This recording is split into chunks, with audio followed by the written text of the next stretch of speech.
Alors, Monsieur Watmani et Mademoiselle Manseur, qui ont travaillé, ont fait un travail de fin d'études, un mémoire de fin d'études sur le lymphœdème, et donc j'ai utilisé pour faire ce travail parce que le délai était très court pour préparer une communication bien enrichie.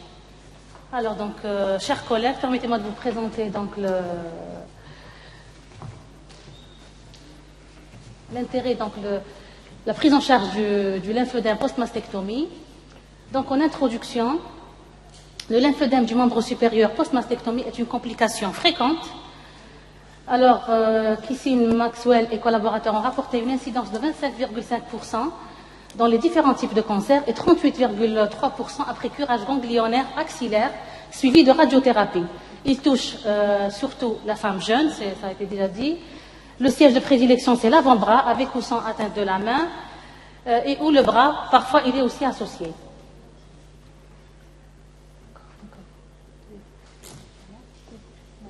La prise en charge du lymphœdème est pluridisciplinaire.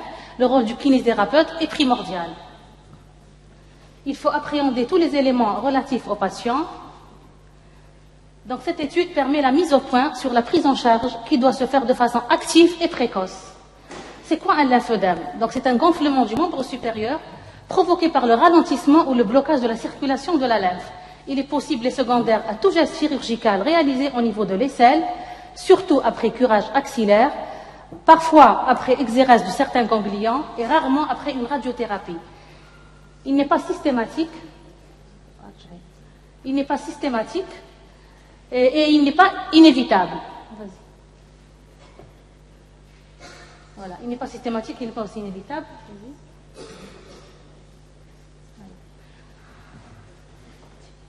À quel moment il faut intervenir sur le lymphœdème? Quel est le choix du protocole rééducatif? La prise en charge préventive et systématique post-mastectomie permettrait d'éviter l'apparition du gros bras ou lymphœdème. La prévention passe aussi par les progrès dans les traitements moins invasifs au niveau de l'aisselle, parce que de plus en plus, la chirurgie est plus précise. Rappel anatomique, je vais passer brièvement sur les rappels anatomiques.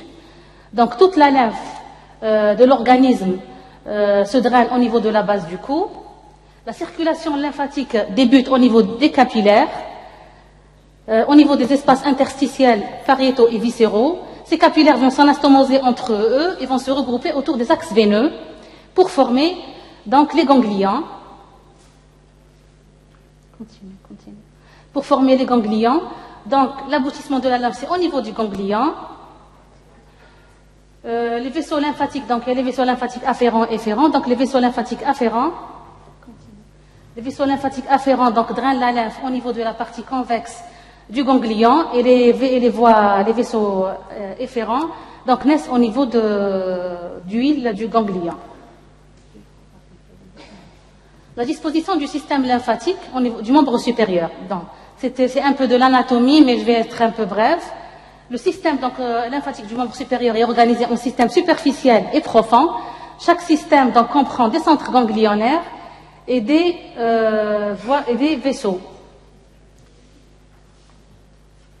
Voilà, et des vaisseaux. Alors, il y a une anastomose de ces vaisseaux lymphatiques entre donc quelques anastomoses entre le système superficiel et profond, à différents niveaux topographiques du membre supérieur, et donc le tout est collecté. Donc le tout est la lymphe est drainée donc par les troncs collecteurs. Donc je ne vais pas parler de tout ça parce que c'est des données anatomiques. Continue. Voilà. Donc j'ai parlé des anatomoses entre les différents systèmes superficiels et profonds et les collecteurs. La lymphe se draine par des troncs collecteurs terminaux au niveau de la base du cou. La physiologie, donc la circulation lymphatique est régie par des différences de pression entre les capillaires et les tissus. Le plasma sanguin du liquide interstitiel est réabsorbé par les capillaires lymphatiques, puis ramené par les vaisseaux vers la circulation sanguine. Le fonctionnement de la pompe lymphatique se fait par le captage et l'évacuation sous la dépendance des facteurs myogéniques et hormonaux. Le lymphœdème donc, est une collection anormale de protéines et d'eau dans les espaces interstitiels, surtout dans la graisse sous-cutanée, suite à une rupture du système lymphatique, bien sûr par l'agression chirurgicale. Le système lymphatique a un rôle de drainage et collecteur de liquide et de grosses molécules de protéines, aussi des déchets cellulaires, de son rôle immunitaire. Donc, il y a 3 types donc, de lymphodème. La classification donc, se fait en 3 stades. Donc, le grade 1, il est spontanément réversible. Donc, le dème prend le godet et le dème disparaît rapidement à l'élévation du membre supérieur. Le grade 2, donc, il est spontanément irréversible. Donc, la pression ne laisse pas de marque. C'est le stade de la fibrose qui marque le durcissement. Donc, il est irréversible. Et le stade 3, c'est l'éléphantiasis, donc, où le gonflement est irréversible. Donc, les formes cliniques. Alors, donc, là, les formes cliniques en fonction de la topographie. Donc, il y a le lymphodème qui siège au niveau de l'avant-bras. C'est le plus fréquent. Celui qui atteint l'épaule. Et il peut être plus global jusqu'au cadran opéré. Donc, l'évolution, elle peut être aiguë ou chronique. Donc, l'aiguë, donc, elle dure moins de 6 mois. Elle apparaît généralement à la 6e semaine après le geste chirurgical. Et chronique, elle survient 18 à 24 mois après le geste chirurgical, sans oublier que le lymphodème peut survenir 5 ans, même 15 ans après le geste chirurgical. Donc, il faut rester vigilant. Donc, le pronostic, dans la majorité des cas, il est bénin. Mais il y a des formes malignes qui sont les formes de lymphodème chronique à long terme et qui donnent généralement, c'est des formes rares heureusement, c'est le lymphogiosarcome.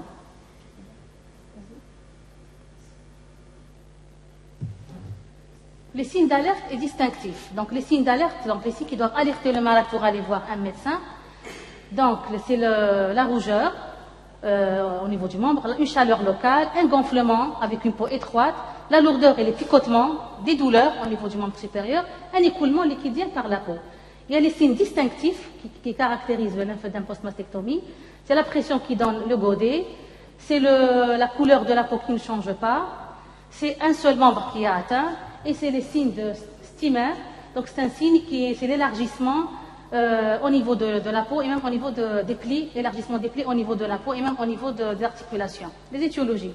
Donc les étiologies les plus fréquentes, c'est des étiologies donc iatrogènes, dans notre cas surtout, donc chirurgie et immobilisation. Il y a des étiologies aussi tumorales, donc surtout dans les récidives de lymphodème, il faut aller chercher une récidive de tumeur ou une extension. Il y a des causes aussi infectieuses et inflammatoires, des causes traumatiques, donc dans les post-traumatiques, et aussi des causes générales telles que l'hypoalbuminémie dans le diabète, l'insuffisance rénale et cardiaque. L'évolution, donc non traitée, le lymphodème ne guérit pas tout seul, donc pas de guérison spontanée, au contraire il y a des risques d'infection répétée. Il y a des formes de lymphodème peu volumineux qui sont stables et bien tolérées, mais il existe aussi des formes qui sont très gênantes et qui entraînent un handicap physique et esthétique avec un retentissement psycho-affectif et socio-professionnel, d'où l'intérêt d'une prise en charge, d'où l'intérêt donc d'un traitement curatif précoce. Donc les traitements, donc il y a différents traitements donc, du lymphodème, le traitement médical, le traitement chirurgical et kinésithérapie. Donc le traitement médical c'est à base de benzopyrone, tels que le diosmé qui sont des vénotoniques, les diurétiques sont maintenant contre-indiqués, ils sont dangereux. Il y a aussi des médicaments qui sont des tonifiants des vaisseaux lymphatiques, comme le lymphotonique 20. Le traitement chirurgical du lymphodème n'a pas donné beaucoup de résultats. Par contre, récemment, donc, il y a la chirurgie par autogreffe de ganglions, donc au niveau surtout des lymphodèmes chroniques. Il y a aussi les procédés de reconstitution ou d'exérèse dans les lymphodèmes résistants. La kinésithérapie est incontournable. Donc, elle associe le drainage manuel de haloduc, les pompes compressives, les exercices physiques et les bandages de contention. Donc, le traitement kinésithérapique donc, se fait, première chose, c'est le drainage lymphatique manuel, donc qui doit être pratiqué dans la direction des flots lymphatiques donc, par des petits à-coups légers. La durée donc est de 30 à 40 minutes, sans repos. Les séances doivent être quotidiennes, donc doivent être quotidiennes au début, au moins 10 séances en quotidien, puis il faut diminuer progressivement, 3 séances par semaine, puis une séance par semaine. La position du malade, elle doit être respectée. La position de la malade doit être respectée en décubitus dorsal ou latéral, donc avec un coussin qui relève la tête et un autre qui relève les jambes. Les manœuvres donc à utiliser dans ce drainage manuel sont la manœuvre d'appel en aval de l'œdème, 5 à 10 frictions circulatoires, et la manœuvre de rappel, résorption, c'est des pressions en tampon buvard. Les techniques de drainage. Donc, il y a plusieurs techniques de drainage. Donc, on draine donc, au niveau du creux rétroclaviculaire, drainage des creux axillaires, drainage donc, des anastomoses thoraciques postérieures, drainage au niveau des anastomoses thoraciques supérieures, thoraciques antérieures, drainage du bras, drainage de l'avant-bras, de la main, du poignet et des doigts. Donc il faut pas oublier, il ne faut oublier aucun segment. Donc deuxième moyen, c'est la pressothérapie. Donc il y a différents appareils de pressothérapie dont les protocoles sont différents en fonction de la durée de la séance et en fonction aussi de la pression utilisée. Les exercices physiques sont capitaux. Donc on réalise, donc le patient doit mobiliser son épaule et son bras régulièrement 2 à 3 fois par jour durant donc 15 à 30 minutes, donc au total une durée de 1 heure, une durée donc de 1 heure d'exercice, donc une durée de 1 heure d'exercice qui est faite de façon donc, dans des positions déclives, donc c'est des mobilisations spécifiques qui sont faites en décubitus dorsal ou bien en décubitus en position assise. Les bandages de contention, donc il y a les contentions provisoires, donc ils sont à base de bandes semi-élastiques de 20 cm de largeur et des bandes donc non élastiques de 10 cm de largeur. Donc on essaye de faire des contentions de la partie distale du membre supérieur vers la partie proximale. Les contentions permanentes doivent être donc utilisées toute la journée par les patients, telles que le manchon qui permet la contention de l'avant-bras et du bras, et donc qui permet de garder le volume des masses musculaires donc du membre. Et le gant donc, qui permet la contention de la main. Voilà. La prévention. Donc, il faut consulter immédiatement un médecin si augmentation donc, du volume du membre. Il faut éviter les injections ou les prises de tension au niveau du membre malade. Il faut assurer une bonne hygiène du membre supérieur. Éviter les mouvements brusques et répétés. Donc, le port d'une manchette obligatoire toute la journée. Éviter le port aussi de charges lourdes, de sacs lourds et bijoux du côté atteint. Il faut protéger le membre supérieur atteint des températures élevées ou basses et même les coups de soleil. Éviter aussi les traumatismes. Les exercices doivent être obligatoires, sans bien sûr forcer. Le port de bandage adapté lors des voyages. Il faut éviter les prothèses mammaires lourdes. Et surtout, il faut surveiller tout signe d'infection. Donc ici quelques images donc de lymphœdème, donc pris en charge par l'équipe de kinésithérapie. Donc on voit ici avant et après la rééducation un lymphœdème au niveau de la main, au niveau de l'avant-bras et au niveau du bras.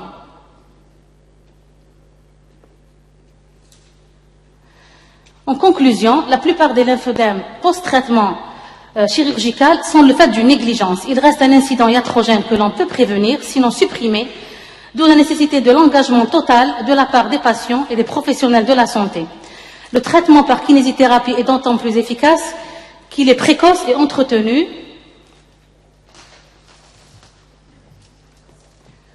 Alors, toutes les méthodes de kinésithérapie utilisées ont prouvé leur efficacité dans la prise en charge du lymphodème post-mastectomie.